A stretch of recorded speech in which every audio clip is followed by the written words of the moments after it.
வேர்க்கடலை முறுக்கு ரொம்ப சுவையாக இருக்குங்க. கடையில் வாங்கி சாப்பிட்றத விட நம்ம வீட்டில் செஞ்சு சாப்பிட்டா உடம்புக்கும் ரொம்ப நல்லது. இன்றைக்கி நம்ம வேர்க்கடலை முறுக்கு பண்ணலாங்க. இதுக்கு 2 கப்பு அரிசி மாவுக்கு 1/2 கப்பு வேர்க்கடலை. இப்போ 1/2 கப்பு வேர்க்கடலையை வறுத்துக்கலாம். இது லோ ஃப்ளேமில் வறுத்துக்கலாங்க வேர்க்கடலையை. இப்போ வேர்க்கடலை வறுபட்டுடுச்சுங்க.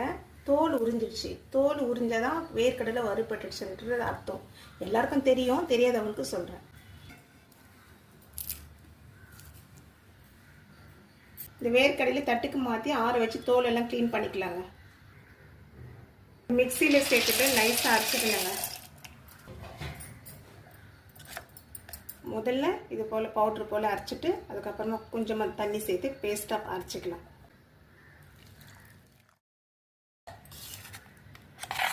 இந்த மாதிரி